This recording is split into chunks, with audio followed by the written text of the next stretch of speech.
இப்ப வந்து தங்க விலை வேற உயர்ந்திருக்கு. ரூ. 1,00,000க்கு மேல போயிருச்சு. இப்ப சாமானிய மக்கள் எப்படி தங்கம் வாங்குவாங்க? ஏன் இந்த தங்க விலை ஏத்திட்டே இருக்காங்க? இந்த அரசு வந்து எந்த கேள்வியும் கேட்குமா? கேட்காதா? உலக லெவலில் உள்ள பொருள், உலக லெவலில் உள்ள பொருள் இது இந்திய அரசாங்கமே மோடி ஜனங்க யாரும் கேட்கல வைக்கல. விலை ஏறிச்சுன்னு சொல்லி ஜனங்களே இது வரைக்கும் ஏன் ஏறிச்சு என்ன ஏறிச்சுன்னு கேட்கல. எங்களா நகையை போய் வாங்கும்போது இருப்பாங்க தவிர ஜனத்தை விலை ஏறிச்சு வாங்கக்கூடாதுன்னு யாரும் ஒதுக்கி வைக்கல. அதாவது இந்தியாவே தமிழ்நாட்டில் தான் அதிகமாக தங்கம் சேல்ஸ் இருப்பு ஸ்டாக் இருக்குது, அதிகம் சேல்ஸ் பண்ணுறாங்க. அதனால விலை ஏறி விலைவாசி ஏறு உலக சந்தைன்னு சொல்கிறாங்க அப்படின்னு சொல்கிறாங்க. நமக்கு அதெல்லாம் பற்றி தெரியணும் அவசியம் கிடையாது. ஜனங்கள் தேவைப்படுது, அதுக்கு விலை ஏறிட்டு தான் இருக்குது. அது யார் கட்டுப்படுத்துறது? யார்? இந்திய அரசாங்கத்தாலும் கட்டுப்படுத்த முடியல, உலக அரசாங்கத்தையும் கட்டுப்படுத்த முடியல. இப்ப இது மாதிரி விலை ஏத்துறதுனால அதை பெரிய அந்தஸ்துல இருக்கவங்க மட்டும் தான் வாங்கணும்னு நினைக்கிறாங்களா? இல்ல இப்ப ஏழை மக்கள்லாம் வாங்கக்கூடாதுன்னு அவங்க நினைக்கிறாங்களா? ஏழைப்பட்ட மக்கள் இருந்தால் இருக்கிறத வச்சு வாங்கி நம்ம சேட்டி, அதாவது அந்த காலகட்டத்துக்கு சந்ததிங்களை தள்ளுறதுக்கு. இப்போ நமக்கு பொண்ணு இருக்கிற அந்த பொண்ணு கல்யாணம் பண்ணால் 20 பவுன் போடுற இடத்துல ஒரு 10 பவுன் போடுவாங்க, 100 பவுன் போடுறத ஒரு 25 பவுன் 30 பவுன் போடுவாங்க. போட்டு இப்படி இருந்தாலும் தேவைப்படாத பொருளாக இருந்தால் பரவாயில்ல.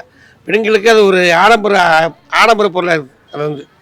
அது இப்படி இருந்தாலும் வாங்கிடுவாங்க ஆடம்பர பொருள். அது இப்போ ஜனங்கள் செல்லே அது மாதிரி போச்சு. ஜனங்களை 10,000 வைக்கும்போது செல்லு கையில் இருக்காது, நகை கழுத்தில் இருக்காது, வெள்ளி நகை கழுத்தில் இருக்காது. ஆனால் செல்லு 10,000 15,000 செல்லு கையில் வச்சுருப்பாங்க. அப்போ அது இப்போ விலைவாசி ஏறணும், இது ஆடம்பரமாக தெரியுது. அப்படி இல்லைங்க, யாரும் பணக்காரன் போய் வாங்குறது கிடையாது. இன்றைக்கி டீ நகரில் எடுத்துக்கிட்டு இது எம்ஜிஆர் நகர் மார்க்கெட் எடுத்துக்கோ, எவ்வளோ பேர் ஒரு கடையில் இருக்கிறாங்க. யார் வாங்க சொல்கிறாங்க? தங்கம் யார் கேட்டாங்க? நம்ம இங்கே வாங்குறத நம்ம ரேட் வைக்கிறோம். ஒரு 10 நாள் ஒரு 15 நாள் வாங்காமல் போக சொல்லிப்போம். யாராலும் முடியுமான்னு பார்த்து ஒரு 10 நாள் தங்கள் ஆட்டோமேட்டிக்காக அது 10 பேர் 30,000 20,000க்கு விற்கிறா இல்லையா பாருங்க. வாங்குறத நம்ம ஏற்றின்னு போகிறோம் சொல்லிட்டு போயிட்டா. வாங்காத விட்டா எப்படி ஏற்றுவாங்க அந்த பொருள் ரேட்டு?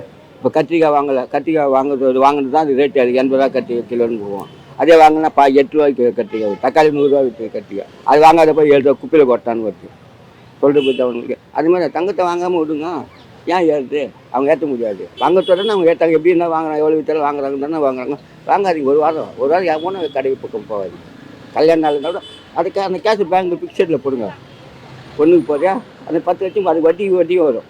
தங்க போடனால ஒரு தங்கம் வாங்கினா ஒன்றும் அது பார்க்கட்டா இருக்குது. அது கோல்டு காரிங் வாங்கி மாற்றிங்க சொல்லிட்டு போயிட்டா. அந்த பக்கம் 10 லட்ச ரூபா போட்டு 10 சவரம் வாங்குறது 10 லட்ச ரூபா போட்டால் அது ஒரு வருஷத்துக்கு 10 வருஷத்துக்கு என்ன ஆகும்? 1 கோடி ரூபா 50 லட்சமாக வரும். 50 லட்சம் அவங்க குடும்பத்துக்கு நல்லா இருக்குல்ல, பின்னால் லைஃபுக்கு. அது மாதிரி பண்ணுங்க. அது மாதிரி ஏன் பண்ண மாட்டாங்க? மக்கள் பண்ணுறது தப்பு. மக்கள் பண்ணுறதுனால தான் நம்ம அவங்களுக்கு ஒரு பொண்ணுல இப்போ விஜய் சொல்கிற நான் தான் தலைவர். மக்கள் சும்மா தேடி போய் ரசிகர்னு பார்க்கறதுனால நான் தான் தமிழ்நாடு முதல்வர்னு பேசுகிறேன். அந்த மாதிரி அது சவரத்துக்கு வேலையும் நான் போய் வாங்குறதுனால தான் ஓவர் ரேட்டு விற்கிறாங்க. நம்ம வாங்குற போனால் ஏன் வைக்க மாட்டாங்க?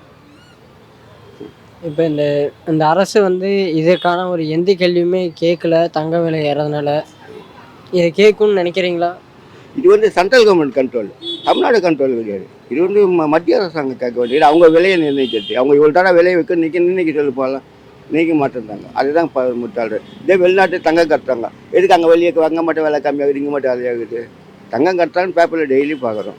ஏன் கட்டுறாங்க? இங்கே விலை அதிகமாக தரணும், அங்கேருந்து தர்றாங்க. இது அதே விலையை இங்கே ஏன் அவங்க கட்டு போகிறாங்க சொல்லு பாப்பா. கட்டலும் மிச்சம் நமக்கு ஒரு பொருள் மலிவு இது பண்ணுறதுனால தான் அங்கேருந்து கடத்து வராங்க எல்லாம் தங்க விட்டேன். நீ ஏன் கரெக்டான நேரத்து ஒரு கவர்மெண்ட்டு இது இந்த வரலை இதுதான் நினைக்கலாம். அப்புறம் என்ன கவர்மெண்ட்? அது ஒரு பொருள் அத்தியாவசிய பொருள். இது ஒரு சாப்பாடு மாதிரி ஒரு அத்தியாவசிய பொருள் தங்கன்றது. அது விலையை நீக்க முடியலன்னா அப்புறம் என்னத்துக்கு அது ஒரு கவர்மெண்ட்டு? அந்த மாதிரி ஒரு கவர்மெண்ட்டு நமக்கு அவசியமே கிடையாது. மக்கள் வாங்குறாங்க. இதேமாரி மக்கள் விழிப்புணர்வு இதெல்லாம் அந்த காசு எதுக்கு? அது 10 லட்சம் அதில் போய் முடிக்கணும். திடீர்னு நாளைக்கு 40,000 வருஷம்னா லாஸ்ட் 6 லட்சம் லாஸ்ட். அதே நீ பிக்சரில் போட்டு வட்டி வரும். மக்களுக்கு அது பொண்ணு அதுங்க பேர் பாதுகாப்பாக இருக்கும், பிரச்சனை இல்லாமல் போகும். அதை யாரும் செய்ய மாட்டாங்க. அது செய்தாங்கன்னா போதும். தவிர வாங்கிறது வேஸ்ட்டு. சும்மா காது மூக்கில் போதே அது ஒன்றும் வாங்கிக்கோ, அது ஃபார்மாலிட்டிஸ் வச்சுக்கோ. மாதிரி இந்த 5 சவரம் போகிறது 50 சவரம் போகிறதுலாம் வச்சு அது அந்த காசை பிக்சரில் போட்டு 100 சவரம் போகிறோம் 200 சவரம் போகிறோம் 30 அதெல்லாம் கூட அந்த காசை பிக்சரில் போட்டு நாளைக்கு அவங்க ராஜா மாதிரி இருப்பாங்க வாழ்க்கை சொல்லிட்டு போய்ங்களா. தகவல் வாங்கி திடீர்னு ஒரு நாளைக்கு கஷ்டம்னா விட்டுட்டு போயிட்டு இருப்பாங்க. பணம் இந்த நாளைக்கு பின்னால் அவங்களுக்கு எந்த பிரச்சனை இருக்குது. இது ஒன்றுக்கு பாதியாக வைப்பாங்க, பாதி நம்ம எல்லாமே லாஸ் ஆகும். அதனால் அது தங்கன்றது அது விலை மக்கள் கிட்ட தான் இருக்குது. மற்றபடி தனியார் கவர்மெண்ட்டுக்கிட்டையும் ஒன்று இருக்குது. கவர்மெண்ட்டே விலை இதுக்கு மேலே ஏற்றக்கூடாதா? அப்படின்னு அவங்க நிர்ணயிக்கல. புரியுதுங்களா? ஒரு சட்டத்தை வந்து நிர்ணயிக்க இப்போ வந்து நெல்லெல்லாம் இது மேலே ஏறக்கூடாது, விலை ஏறக்கூடாது, அதுக்கு மட்டும் நிர்ணயிக்கிறவங்க இதுக்கு ஏன் நிர்ணயிக்க மாட்டாங்க கவர்மெண்ட்டு? இது பெரிய முதலீடு போகிறதுனால இதுக்கு நிர்ணயிக்க மாட்டாங்க. இதே நம்ம சாதாரண நகர் இது மேலே வைக்கக்கூடாது, இது மாதிரி வைக்க ஒரு மார்க்கெட் இருக்குன்னா அதுமாதிரி பண்ணாங்க. அதுமாதிரி பண்ண சொல்லு, அதுமாதிரி பண்ண கவர்மெண்ட் கிட்ட அங்கே இது வழி இது மக்கள்கிட்ட ஒன்றும் கவர்மெண்ட் ரெண்டு பேரும் மனசில் வச்சாலும் நடக்க வழி, மற்றபடி எதுவும் பண்ண முடியாது. விற்கிறவங்க வந்து பெண்களை கட்டி கொடுக்குறவங்க தங்கம் வாங்கி தான் ஆகணும். அதனால் தங்க விலை வந்து ஏற்றிருக்கிறாங்க. இந்த மாதிரி ஏற்றினாக்கா யாருமே 1 கிராம் கூட போய் வாங்க போகிறதில்ல. மக்கள் இருந்து பார்ப்பாங்க. இல்லாதப்பட்டவங்க என்ன பண்ணுவாங்க, சுத்தமாக கடைக்கு போக மாட்டாங்க. இருக்கப்பட்டவங்க பணம் சேர்த்து வச்சுக்கிறவங்க அதாவது நகை வாங்கி வச்சுருக்கிறவங்க போய் புதுசாக மாற்றுவாங்க. நான் செய்கூலி சேதாரம் தானே ஆக போகுது, அதனால் மாற்றி டிசைனாக வாங்கி போட்டுக்கிறவங்க போட்டுப்பாங்கப்பா. அன்றாடம் வாழும் மக்களுக்கு தங்கத்தை பற்றி நினைக்க வேண்டிய வேலையே இல்லாத போயிடுச்சு. இனிமேல் பொண்ணுங்கள்லாம் வந்து படிச்சிருக்காங்க. வர மாப்பிள்ளைங்கள்லாம் என்ன செய்யணும், சவரம் வேணான்ட்டு படித்த படிப்பை பார்த்து பொண்ணை கல்யாணம் பண்ணின்னு போக வேண்டியது தான். அதுதான் பொண்ணு தான் அதாவது பொன் தங்கம் தான் இப்போ பொண்ணு, வேறு வழி இல்லை. அப்படி வர மாப்பிள்ளைங்க கொஞ்சம் சீக்கிரமாக கல்யாணம் பண்ணின்னு பொம்பளை பசங்க கொஞ்சம் போவாங்க. பெற்றோர்களுக்கும் கொஞ்சம் கஷ்டம் இல்லாமல் இருக்கும். தங்கமே வேணுன்றவங்களுக்கு சீக்கிரமாக இன்னும் இப்பயே கொஞ்சம் லேட்டாகுது. 35 வயசு 30 வயசில் தான் ஆகுது. இன்னும் தங்கம் வேணுன்றவங்க கழவனா போக வேண்டியது தான். அவங்க கேள்வி கேட்கறதுக்கு சான்ஸ் கிடையாது. ஏழை மக்கள் தங்கத்தை எட்டந்து பார்த்துட்டு வந்துட்டே இருக்க வேண்டியது.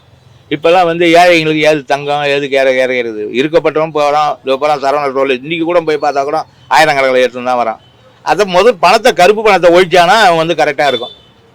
கருப்பு பணத்தை ஒழிச்சா உனக்கு ஏற அவ்வளோ தங்கம் 1 லட்ச ரூபா விற்கிது, உனக்கு ஏற தங்கம் எப்படி வாங்குறேன்னு அவனை கேட்கணும். எடுக்கிறோம் 2 சவரம் 3 சவரம் எடுக்கணும்னா உனக்கு 3 லட்ச ரூபா உனக்கு எப்படி வந்துன்னா அவன் கேட்டானா இந்த அரசாங்கம் கேட்டதுன்னா தங்க விலை குறையறதுக்கு சான்ஸ் உண்டு, இல்லைன்னா குறையாது. அப்படியே தான் கேட்கணும்.